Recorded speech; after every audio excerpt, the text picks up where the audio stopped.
for joining us for Women in the Workplace. I would love to just start by you telling us a little bit about your job, where you work, what you do. Just start us off with that information. Cool. Yeah, so I'm here at Wired Magazine. I work on Wired. Not Linda.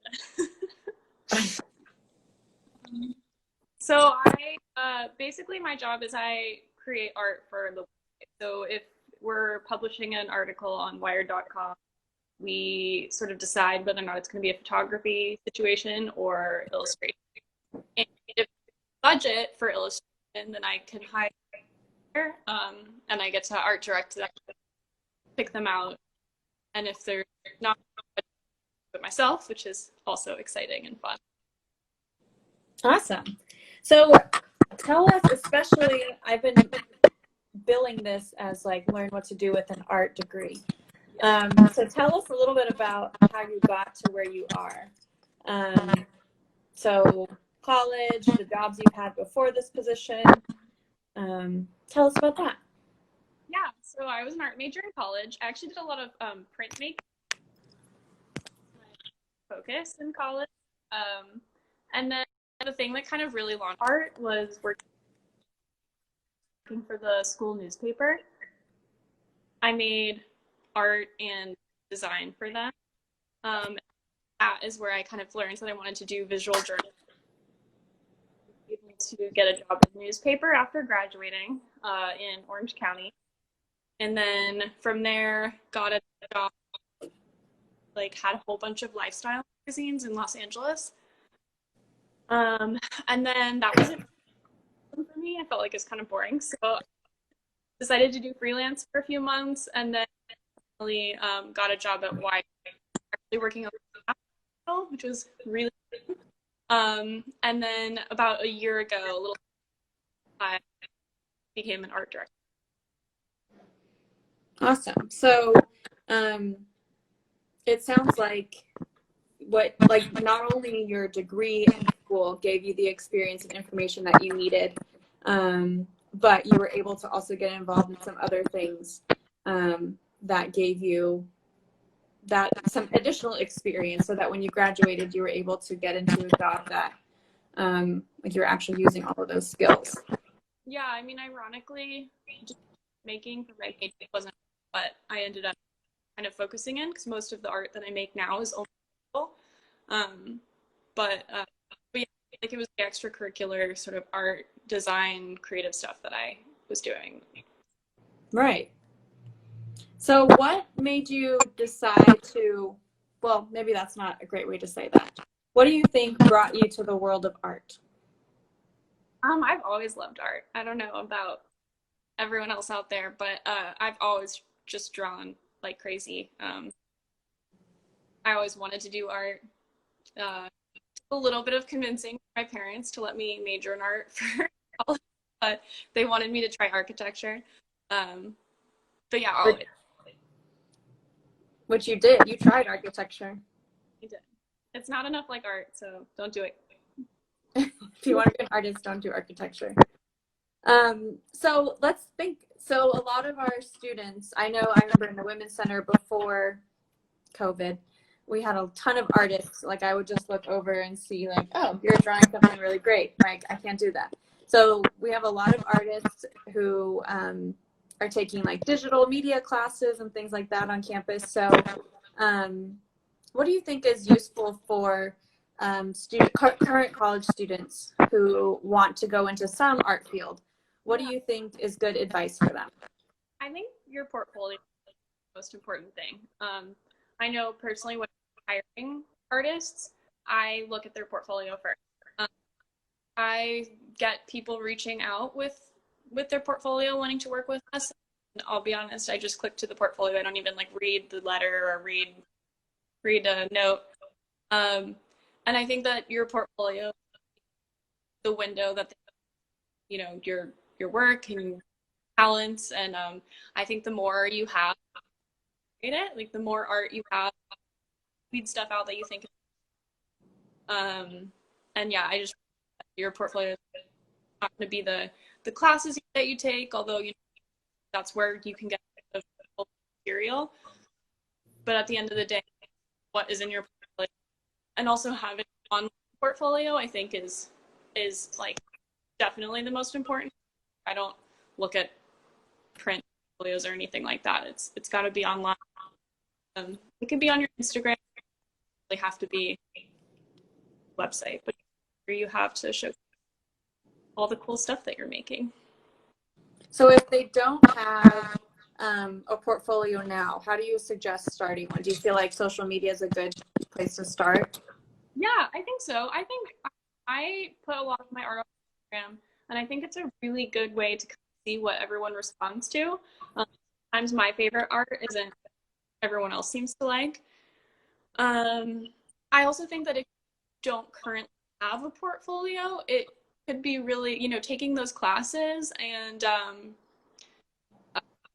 having like a structured way to get someone to show you and motivate you to make pieces that are finished and beautiful, because it can be really hard to self-motivate, make things.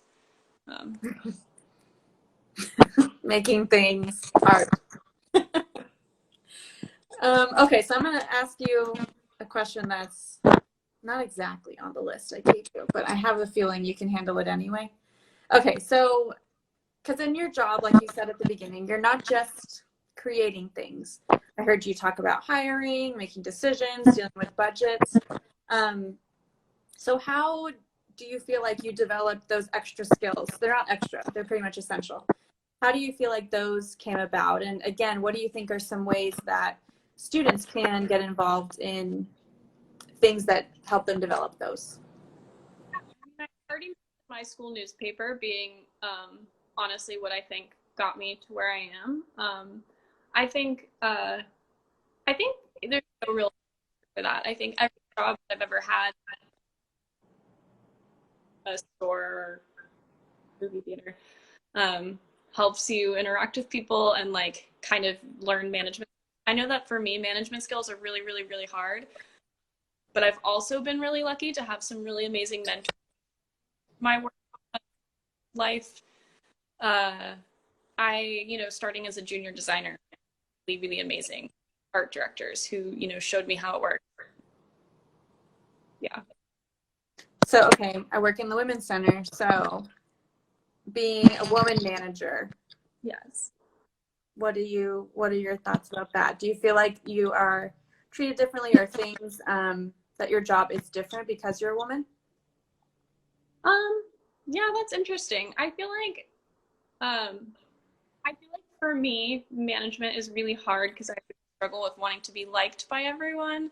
And sometimes as a manager, that doesn't really work out, especially when, hiring an or something and they turn in something that really wasn't what you asked for, or things are going difficult.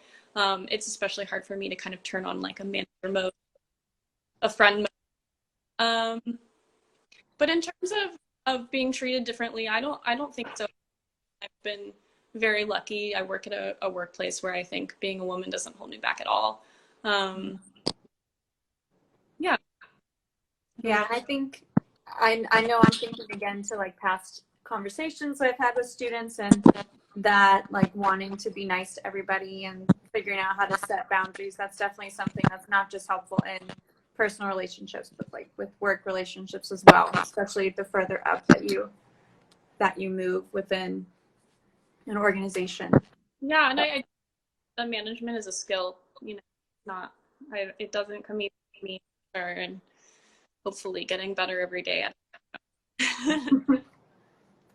All right. So what are the goals that you have what are your career goals that are on your mind now? You don't have to have it all figured out. We don't expect that. Yeah, I think that I was actually a little bit stuck with that because I think right now I kind of have my dream job. Really excited. And where does one go from there when they're happy? And I think enjoy being happy where I am is like a challenge in itself to not need like a plan. But I love Wired and I love the content that I'm creating, and you get to do art every day. So I really just hope that that keeps happening. Yes. And I heard you say too, like, you know, getting better at management and stuff. So you still have goals within a position and just getting better at it and all of those things. What are some of the obstacles that you've had to overcome and deal with to get to the position you're at now? I think art, challenging thing. I mean, it's not, you know, the way your engineering friends are going to manage to get that job and then have it forever. Like, especially doing art for media, it's really hard to find a situation that's stable. Media journalism industry is very rocky. I've been through layoffs. I've had lots of friends get laid off. I've had, you know, experienced budget cuts as COVID. There's been like a significant, you know, challenge in being able to hire who we want. And I have noticed that lots more illustrators reaching out to me, wanting jobs. And I think, yeah, I mean, it's a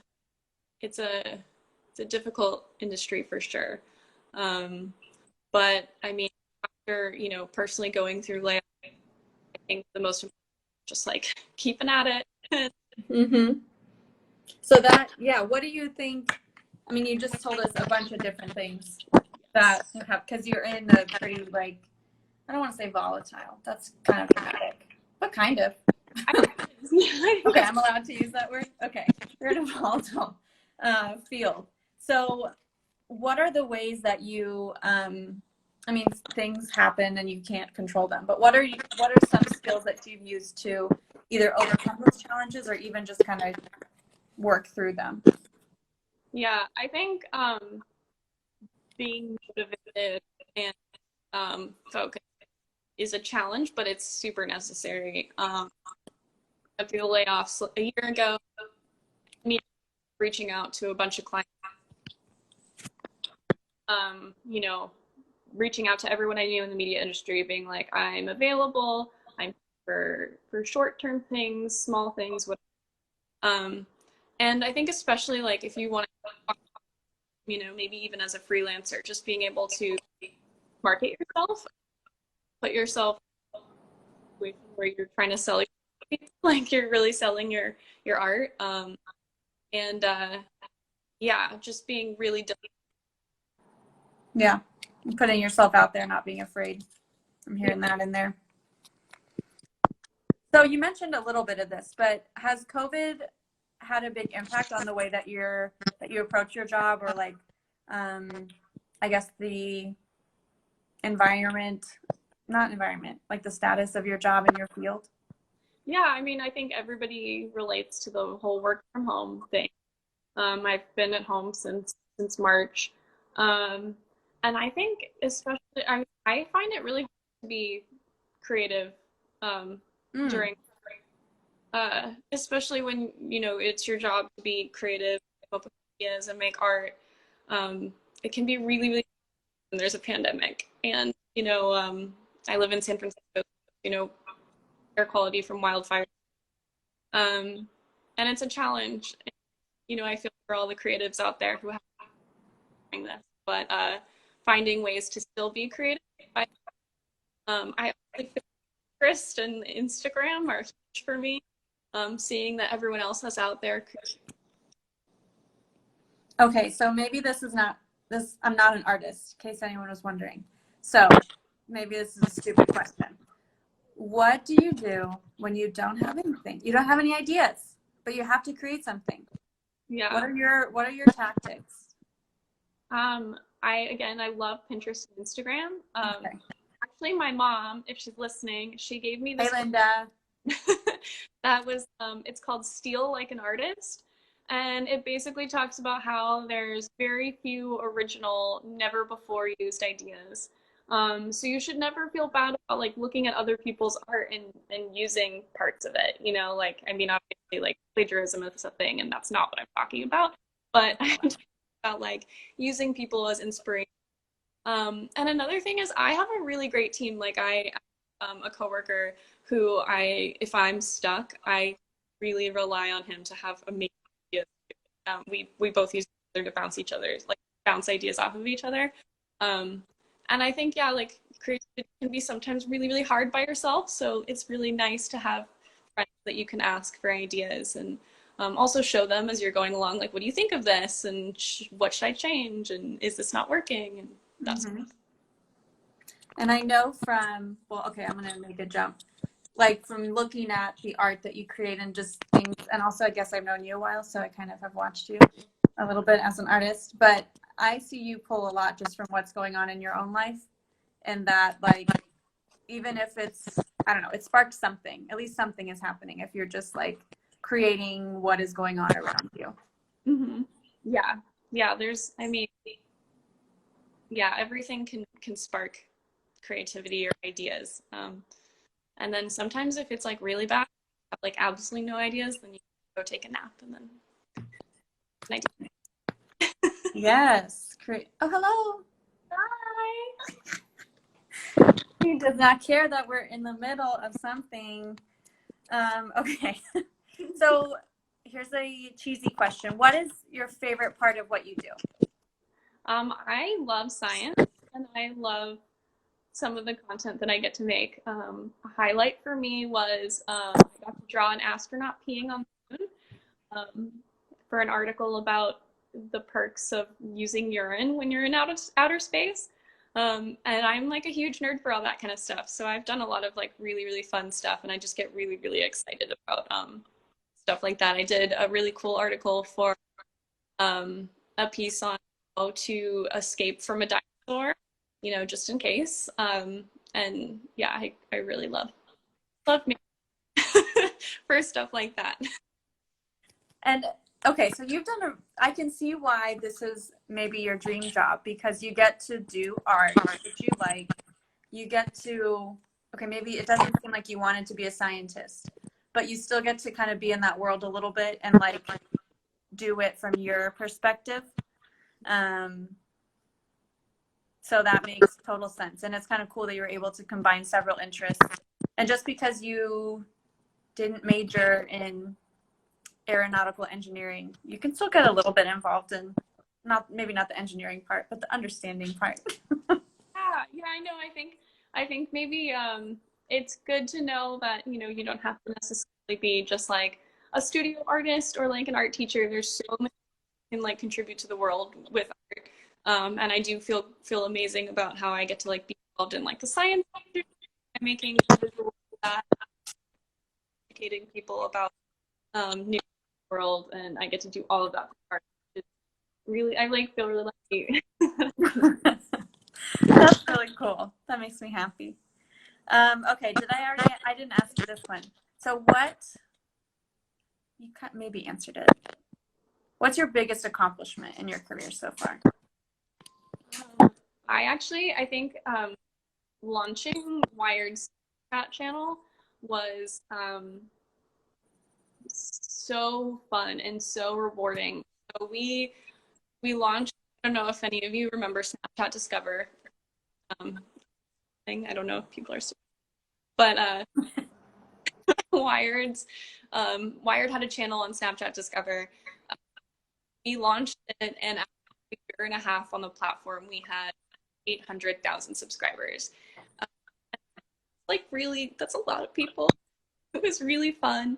It's also so great to have like fans. Like we mostly, I think our audience was 13 to 22, and people would like reach out to us and ask questions about stuff, or ask us to answer questions for them about science and news. And I felt like that was really rewarding, like bringing our content, especially to younger people who don't necessarily go onto wired.com or subscribe to our magazine, you know?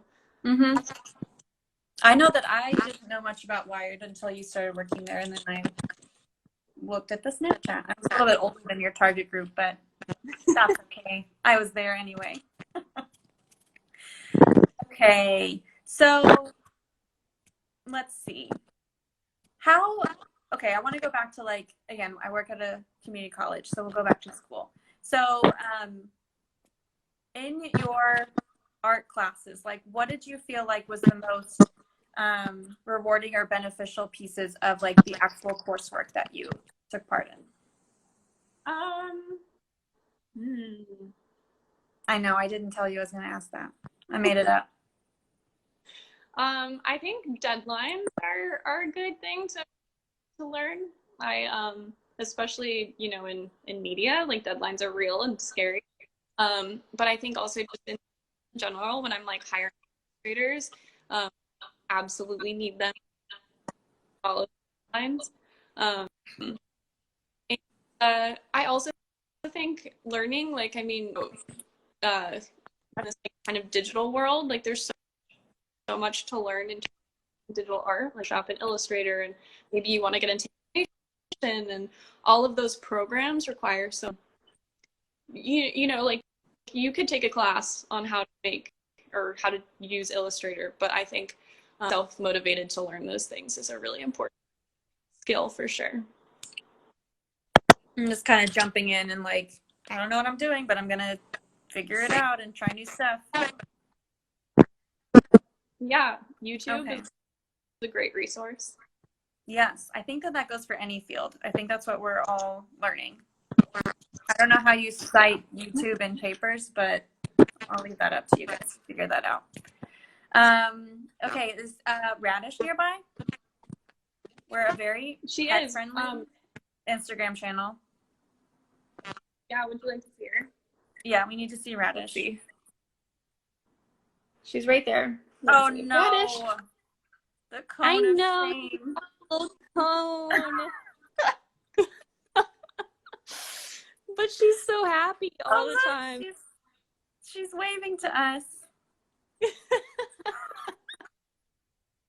Yeah, she had a surgery on Wednesday and needs the cone because she wants to lick her scar. I can relate. Okay, well, I knew we needed a Radish moment. Okay, Elena. Well, thank you so much for talking with us and sharing your art. I think that some of your fans in the comments are happy to see you and learn about your process. And thanks for taking us back to college and what it was like then. I really appreciate it. Oh no, you paused. Can you You're hear back. me? I was just saying thank you. Thank you.